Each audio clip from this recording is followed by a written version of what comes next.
Hey guys, I know it's been a bit, but I've had a cough, so my throat's a little iffy. This is going to be a longer video because it's a longer chapter. I may have to stop a couple of times to get some water, but I'm going to keep going. So here we are, chapter 6, the examination. Villefort had no sooner left the room than he discarded his jaunty manner and assumed the grave air of a man called upon to decide upon the life of his fellow man. In reality, however, apart from the line of politics which his father had adopted, and which might influence his future if he did not separate himself altogether from him, Gerard de Villefort was at this moment as happy as it is given to any man to be. Already rich, and although only 27 years of age, occupying a high position on the bench, he was about to marry a young and beautiful girl whom he loved, not passionately, it is true, but with calculation as befits a future procureur du roi. In addition to her beauty, which was remarkable, Mademoiselle de Saint-Méran, his betrothed, belonged to one of the most influential families of the period, and furthermore had a dowry of 50,000 crowns, besides the prospect of inheriting another 500,000.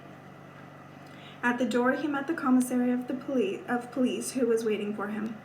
The sight of this man brought him from his seventh heaven down to earth. He composed his face and advancing toward the officer said, "Here I am, monsieur. I have read the letter. You were quite right in arresting this man. Now give me all the information you have discovered about him and the conspiracy." "As yet we know nothing about the conspiracy, monsieur. All the papers found on the man have been sealed and placed on your desk. We have seen by the letter denouncing him that the prisoner is a certain Edmond Dantes, first mate of the Three Master Pharaon, trading in cotton with Alexandria and Smyrna, and belonging to Morel and son of Marseille. Did he serve in the navy before he joined the mercantile marine? Oh, no, monsieur, he is too young. He is only 19 or 20 at the most." At this moment, just as Villefort had arrived at the corner of the Rue du Conseil, a man who seemed to be waiting for him approached. It was Monsieur Morel. "Ah, Monsieur de Villefort," he cried, "I am very fortunate in meeting you. A most extraordinary and unaccountable mistake has been made. The mate of my ship, a certain Edmond Dantes, has just been arrested." "I know," Villefort made answer, "and I am on my way to examine him." "Oh, Monsieur Morel continued, carried away by his friendship for the young man, "you do not know the accused, but I do. He is the gentlest and most trustworthy man imaginable, and I don't hesitate to say that he is the best seaman in the whole mercantile service. Oh, Monsieur de Villefort, with all my heart I commend him to your kindly consideration." "You may rest assured, monsieur, that you will not have appealed to me in vain if the prisoner is innocent. But if, on the contrary, he is guilty, we live in a difficult age, monsieur, when it would be a fatal thing to be lenient. In that case, I shall be compelled to do my duty." As he had just arrived at his own house beside the law courts, he entered with a lordly air, having saluted with icy politeness the unhappy shipowner who stood petrified on the spot where Villefort had left him. The antechamber was full of gendarmes and policemen, and in their midst stood the prisoner carefully guarded. Villefort crossed the room, threw a glance at Dantes, and, after taking a packet of papers from one gendarme, disappeared. His first impression of the young man was favorable, but he had been warned so often against trusting first impulses that he applied the maxim to the term impression, forgetting the difference between the two words. He therefore stifled the feelings of pity that were uppermost in his heart, assumed the expression which he reserved for important occasions, and sat down at his desk with a frown on his brow. "Bring in the prisoner."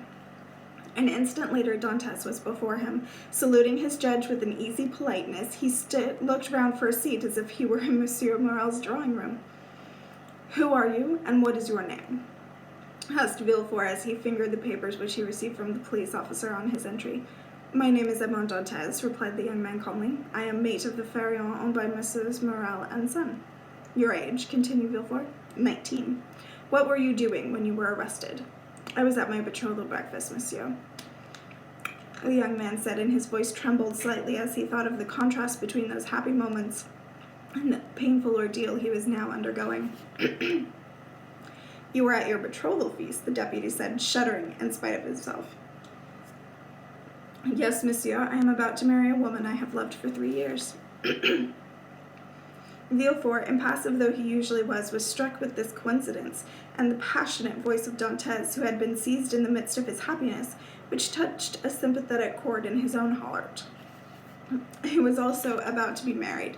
He was also happy, and his happiness had been interrupted in order that he might kill the happiness of another.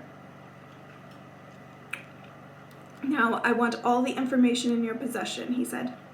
Have you served under the usurper? I was about to be drafted into the Marines when he fell. I have been told you have extreme political views, said Villefort, who had never been told anything of the kind, but was not sorry to put forward the statement in the form of an accusation.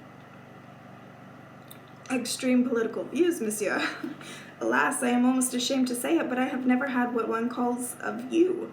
I am barely 19 years of age, as I have already had the honor to tell you. I know nothing, for I am not destined to play any great role in life. The little I am and ever shall be, if I am given the position I desire, I owe to Monsieur Morel.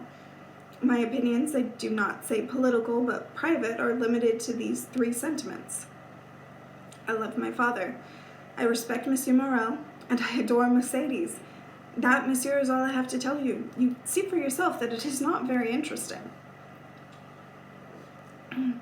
As Dantès spoke, Villefort looked at his genial and frank countenance, and with his experience of crime and criminals, he recognized that every word Dantès spoke convinced him of his innocence.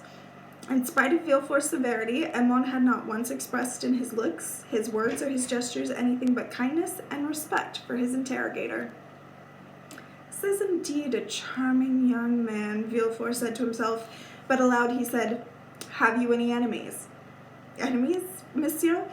My position is happily not important enough to make me any enemies.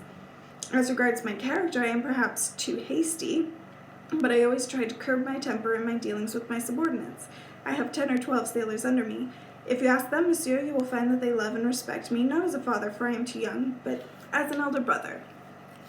Perhaps you have no enemies, but you may have aroused feelings of jealousy. At the early age of 19, you are about to receive a captaincy. You are going to marry a beautiful girl who loves you. Those 2 pieces of good fortune may have been the cause of envy. You are right. No doubt you understand men better than I do, and possibly it is so. But if any of my friends cherish any such envious feelings towards me, I would rather not know, lest my friendship should turn into hatred. You are wrong. You should always strive to see clearly around you, and indeed you seem such a worthy young man that I am going to depart from the ordinary rule by showing you the denunciation which has brought you before me. Here is the paper. Do you recognize the writing? So saying, Villefort took the letter from his pocket and handed it to Dantès. Dantès looked at it and read it. His brow darkened as he said, No, monsieur, I do not know this writing. It is disguised, and yet is very plainly written. At any rate, it is a clever hand that wrote it. I am very lucky, he continued, looking at Villefort with an expression of gratitude, in having you to examine me, for there can be no doubt that this envious person is indeed my enemy.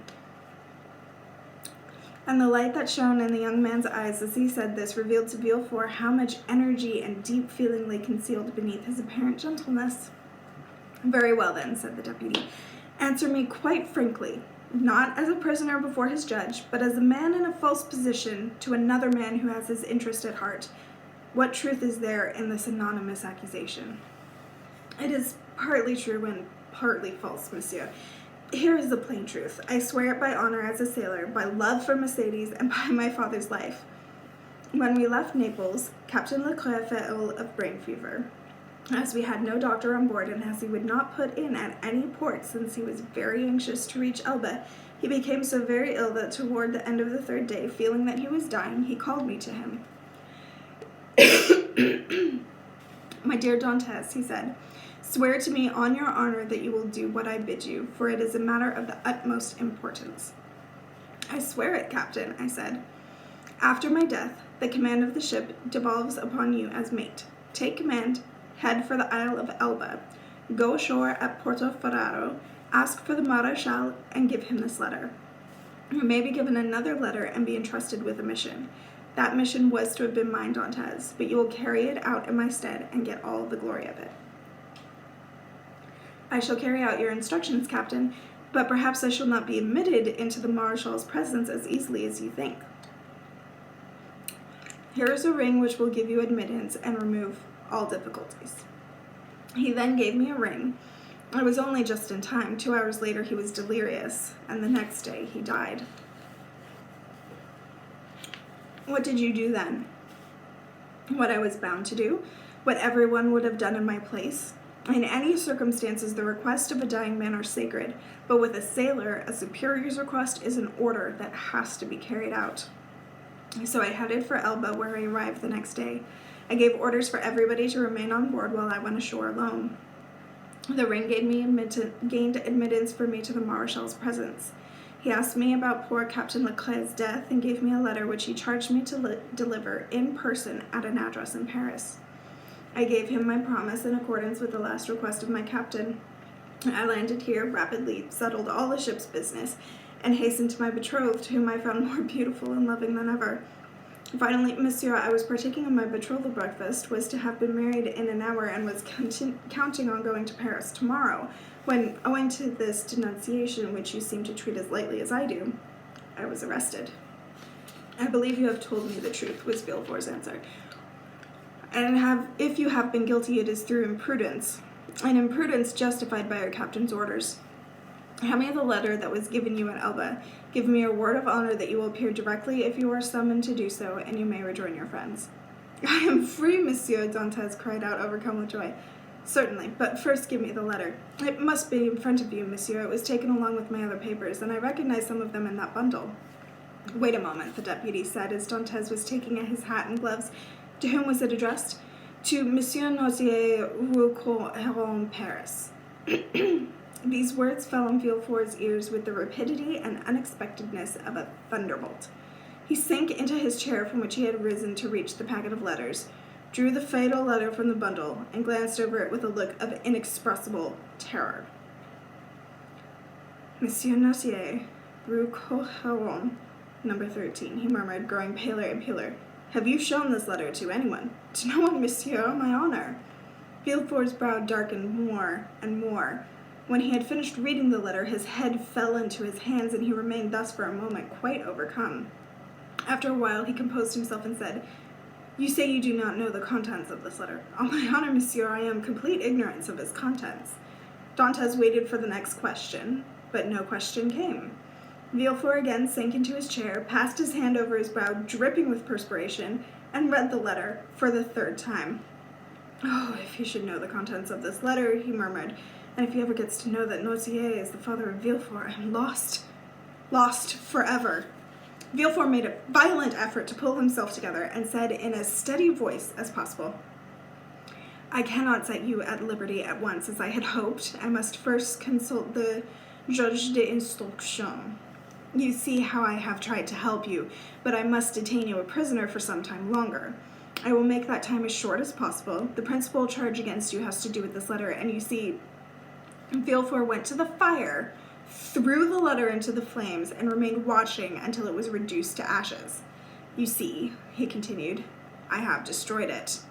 Oh, Monsieur Dantes exclaimed, you are more than just, you are kindness itself. But listen, Villefort went on.